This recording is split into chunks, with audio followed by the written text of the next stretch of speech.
Everybody's good.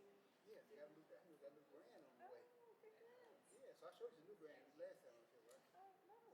Oh, you know, I So you never. have you just had a new one? So Julian, um, so Julian's 36. Mm-hmm. He's got two boys that play ball, but they have a little girl that's 8 months old. Oh, my gosh. And she runs things. Congratulations. I bet. Those little girls tend to do that. But my daughter let us know on Mother's Day that she's going to be a mother. Oh, that's so awesome. So, let's see here. Let me find. So this is a. You start up here working your way back because that's Daddy's girl, which is fine. That's Daddy's girl. That's a mom. Yeah. So Okay. Very good. What's her name? Sanaa. You like Sanaa Latham? Mm-hmm. Sanaa and What was Kirsten. your Kirsten last name? Smith. She Okay. was Kirsten Johnson. She plays at UAB. Okay. She. How many years ago did you say? So Julie, my son, plays in 07 Kappa, so she plays in 08. Okay. Oh, wait. Appropriately so. Yeah, right behind. Yeah, but anyway, that's. And let me find. Oh, and that's a cousin of her. Well, so these are the guys. These are the baseball guys. So this one will be 11. Now he's 10. Will be 11 soon. Will be 11 in October, and he just turned 7. So that's why we have two different. You're in different ages. And we have two different age groups. When football comes around, one plays tackle, one plays flag. I think he's ready to play some ball. Good afternoon, everyone. Good afternoon, sir. This is a meeting of the Transportation and Infrastructure Committee. Today is Monday, June 10th. Our first item of business is consideration of the minutes from the May 13th, 2024 meeting. There's no additions or corrections. We'll consider a motion to approve those as written. Move approval of the May 13th minutes. All right, second. Those minutes are approved. Today, we're going to focus on our utility providers, and we have a few of them with us. So first up, we're going to have Ms. Jackson from Alabama Power.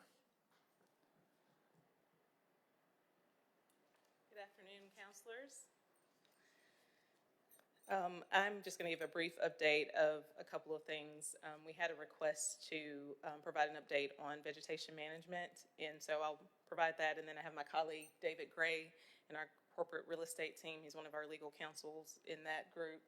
He has an update to provide to you. So Okay. Again, I'll start with vegetation management. So we have what's called a Right Tree, Right Place brochure on our website. And that helps to guide our residents and your constituents on how to plant things if there is interest in planting around our right-of-way. You can find that information at alabamapower.com. Go to company, safety, trees and rights-of-way, and then residential vegetation management. And again, there's a full brochure with a lot of details around that. I just wanted to highlight a couple of things in particular. We generally maintain a 30-foot wide easement area for overhead lines and then 15 feet left and right of the line. So we have to make sure that we balance our aesthetics, any concerns with that, and our responsibility to provide reliable electricity. There's a section called Plan Before You Plant, and it kind of walks through how you could design any plants around our utility lines and structures. But one thing, residents should be sure they do is call before they do any digging, as there could be other lines that could be unintentionally hit beneath the surface. But just be mindful of the height of each plant as well as any maximum potential width. So, mature height of each plant as well as any maximum potential width. So if there are any more specific questions, we can address those maybe in an offline conversation, or you can feel free to send any details to us, any questions you may have specifically about any areas as it relates to vegetation management. But those are just some high points. Sure. So it's my understanding that the power company usually works with contractors to perform the types of maintenance work. We do. Are they, does Alabama Power ask contractors to provide notice to adjacent residents before they begin work? Yes, they should knock on the door or ring the doorbell before any work takes place. We also leave, or the contractors will also leave door hangers if they don't get an answer when they try to inform the residents. But there is notification also sent in advance of that. But the actual day that they come out to do any work as it relates to vegetation management, they will let the residents know in the surrounding areas. Okay, and does that type of work typically happen during a certain period of the year, or is it year-round? It just depends. It's happening year-round around the state, but in specific areas, it depends on the need. We have to balance the actual vegetation with standard vegetation management, with power delivery needs, because there are some vegetation that we have to manage specifically for building lines and doing any construction work on some of our utility infrastructure. Okay. But if there are any questions or any concerns about specific areas, please feel free to get those to us and we can see about addressing those. Okay.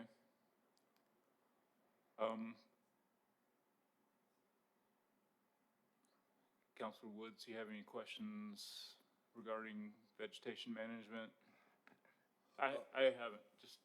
I asked about this because it's an issue that, some of my constituents in the past have reached out to me about, and I remember several years ago learning about the right tree, right place information that Alabama Power provides, and it was, revelation to me. I didn't know that information was out there and that there were specific guidelines. So I thought it was good to, touch on that as a refresh.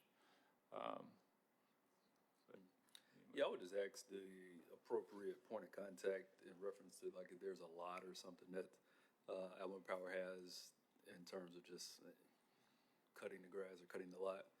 If there's an issue there, what's the best point of contact? You can start with me.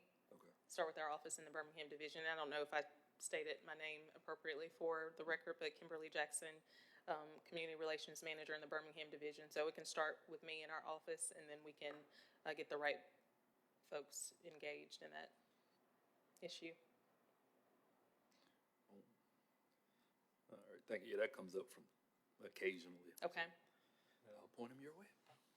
Yeah, that's a good point, that we often are contacted by residential property owners, but it's usually a tree that's on private property, but it may be, in close proximity to a power line supplying the home. So constituents will, contact us for whatever reason, just as part of their trying to figure out who to get in touch with. But Well, you can, again, contact our office, and then we'll certainly, you as the council people can contact our office, and then we will get someone out there to take a look. okay. And then Any other questions? nope. Okay. All right. I'll have, again, David Gray, my colleague, come up and give another update. Okay. Good afternoon, councilors. I'm David Gray. I'm an employee at Alabama Power. I believe, was it back in September, October? We came before y'all to address the Pratt City substation. That's under construction. We have moved on to kind of the phase 2 of that project, which we call the 10 Mill Road to Bessemer number 2. The Bessemer substation is off of Lakeshore Drive. And this is going to continue on. It's a 115 transmission line that would continue on to a substation located adjacent to U.S. Steel and the Fairfield Works. What this line is going to provide is additional service to that side of town. It also provides and allows us to basically finish construction of the Pratt City substation. This facility, I say this facility, this right-of-way was purchased from U.S. Steel want to say back in 2020. They have existing lines and structures there now. And we are in the process of clearing that and retiring their old structures before construction begins on a new line. So we just kind of wanted to provide y'all with an update of exactly kind of where this is going, and I apologize, it's upside down. So down here, kind of in the bottom left, would be the Bessemer Sub off Lakeshore Drive.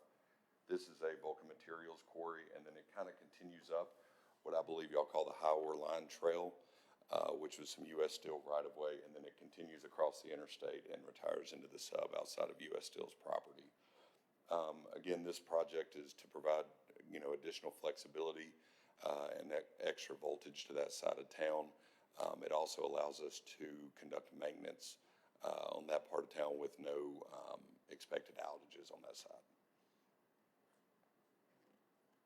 So are there any questions we can answer? So this is a project that's being planned, or what's the status of the project? Right now, we're in the middle of clearing and retiring the existing lines that are out there. And those are U.S. Steel facilities.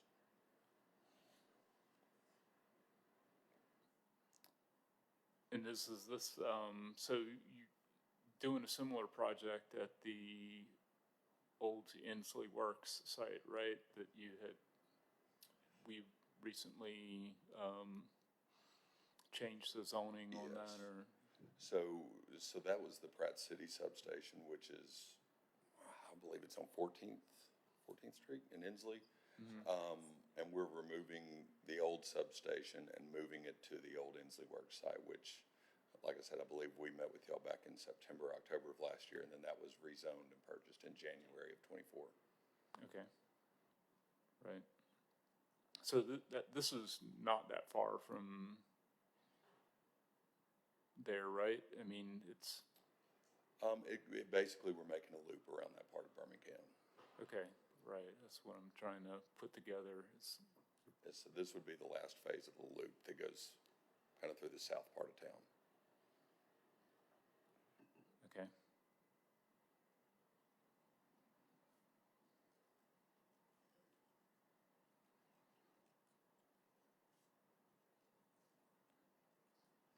All right. Just a general question. Does Alabama Power have underground utilities in the city of Birmingham? Outside of, like private real estate development projects? You said underground? Yes. I believe sir. we do have some underground facilities. I can't tell you exactly where right now, but we can get some more details on that. Okay, the reason that, and you guys are probably aware of this already, but the reason that I'm asking is because the city or the council just approved an amendment to our ordinance regarding street excavations. So our Department of Transportation, our Department of Capital Improvements will be providing notice to our utilities companies of forthcoming street paving or street improvement projects. So we're asking utilities to come in and perform any work that they're projecting will need to be done within a 5-year period. And there's a fee schedule if street excavations need to be done within that 5-year period after the street paving is done. I mean, one of the biggest complaints that we get is that, street excavations are done, and it contributes to the streets not being smooth, or, sometimes the patches are not great quality. But in any case, trying to make sure that all of our utilities are aware of that recent change. Yes, sir. We'll take that back to our power delivery team and make sure that we make them aware of that change, as well as bring back any plans, if there are any plans to do that type of work in the near term. Yeah, so one of the bigger changes in the ordinance was apparently our clerk's office had responsibility as laid out in the previous version of the ordinance, and our city clerk's office just doesn't have sufficient capacity to be able to provide all of those notifications. So that's now going to be the responsibility of capital improvements. So that was a shift there, and, you know, that being said, the clerk's office, you know, wasn't providing notification ahead of those projects. So, in the future, you know, you guys should hear from capital improvements about forthcoming street improvement projects. Thank you for that. All right, That's it. okay. All right, Any other questions on the transmission line project? Council Woods? No, I think we're good. Thank you. Thank you for your Thank time. you. All right, next up, Mr. Smith, you want to give us an update on charter?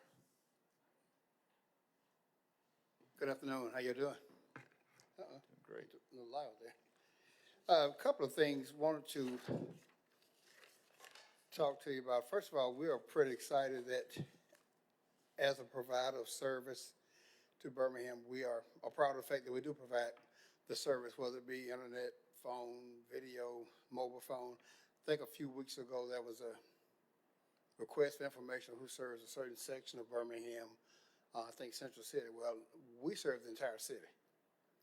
So that's not a pocket that we don't serve. That's not an area we don't serve. And September will be my 30th year standing in this room, whether it was Time Warner or Bright House, and that service has been there. It will continue to be there. So at any time, if there's a question, we serve the entire city. And we serve it with a variety of things, internet, phone. You know, one of the unfortunate things, many people in our city qualified for and took advantage of the ACP, the Affordable Connectivity Program. We all know that it went away because Congress didn't enact a continuation of that funding. We have made a commitment, as have others providers, to continue a package that falls within that $30 range. It's called a Spectrum One. It's $29.95. Gives you the ability to have that service in your home. So that kind of fell right in line with what ACP was paying for, and we want to make sure that continues to be there. So there are commercials out, there's mailings went out to all of your ACP recipients on some next steps in moving forward. So everybody on our side and many of our other cable colleagues are doing the same thing to kind of keep it going. You know, one of the things I want to make sure that we do let you know, and whether it's residential or commercial, we provide your internet, we provide TV. I know a lot of people these days are streaming. You can buy your broadband from us if that's all you want. You can bundle these things together and save money on those. But one thing we're trying to do and working on now is called high split technology. And high split is basically just to make sure that upload speeds and download speeds are going to be symmetrical moving forward. Right now, you can get different upload speeds, but we're working on technology probably by the end of 2025 where your upload and download speeds are going to be the same thing. What that's requiring us to do is look at the current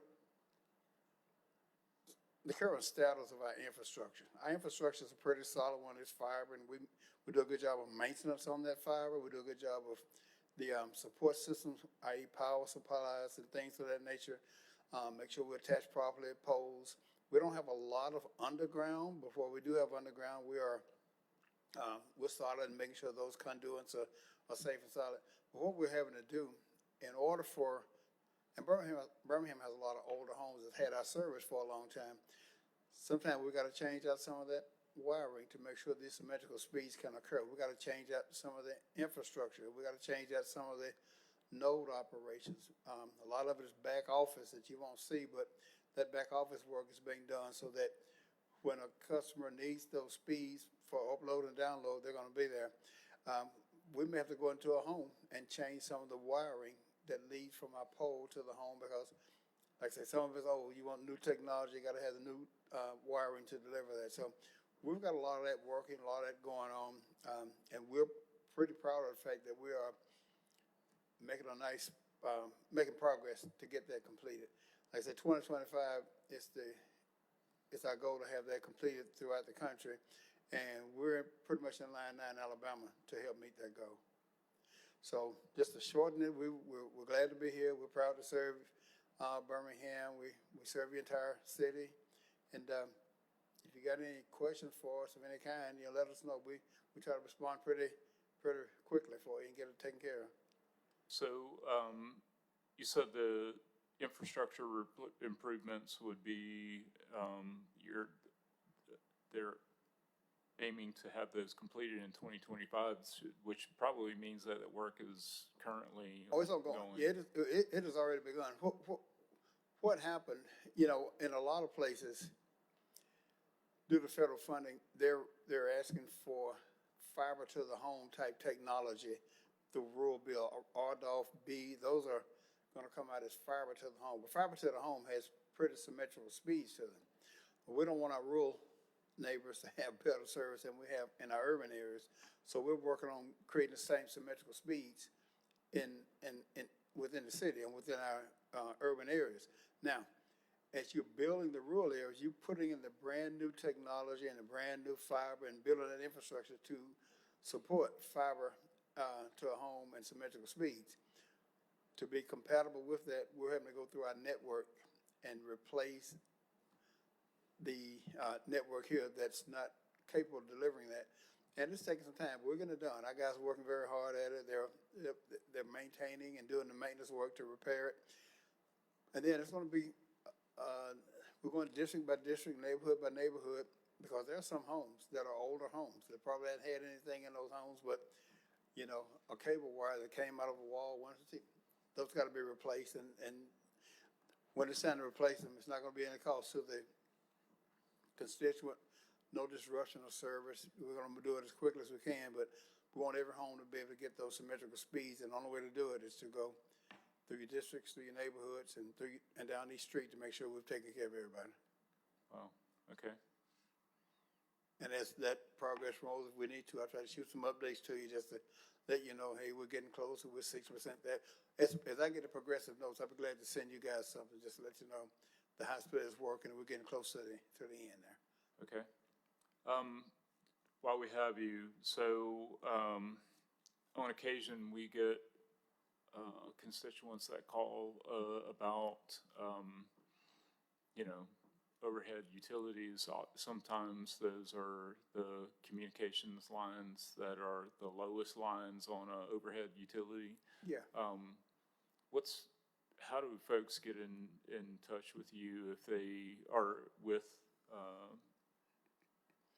So there are a Spectrum couple of ways you Charter? can do that. A lot of times, you can call Spectrum customer service. I can find that number if you need it. I got it on my phone. I'll get it before I leave here. But you can call Spectrum customer service and give them the address. There's a low-hanging wire at my address. And what'll happen, it'll create a ticket. And that ticket will have a description of what it is. If it says low-hanging wires, then we'll know it's in bucket trucks out because we may have to raise wires. We'll send a staff out to kind of do an assessment first, see what it takes. Sometimes you can do a simple lashing and maybe temp up something, but then sometimes it's a matter of just rehanging or reconnecting some things. Sometimes wind and weather can take one of the fasteners loose and all of a sudden they drop and hang a little bit. Right. You got to tighten them back up. But if you can call that number, if you need to, send them to me. You got my number, just call me. I'll get it. That may be the quickest way. Okay, Send them to me and I'll get it to the right people at the right time, okay? all right, got it. Okay, thank you. Anything else? Council Woods, do you have any questions? All right, All right, thanks for your time. appreciate it. Thanks for your time. Ceasefire is also listed on the agenda, but they informed us that they weren't going to make it to the meeting. We don't have representatives from Birmingham Waterworks. The staff was traveling this week. Verizon, Spire, AT&T, and Jefferson County Sewer aren't here, but hope to have them next time. Are there any other utilities represented in the room? I don't think so. Colin, I see you sitting out there. You have anything you want to talk to us about?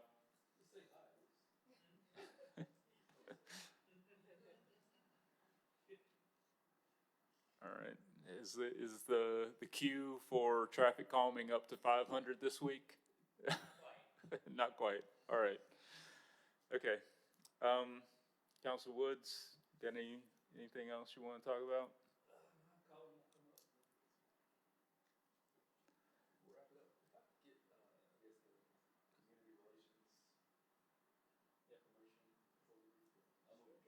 Okay. Second, all in favor say aye. Aye. Meeting adjourned. Thank you.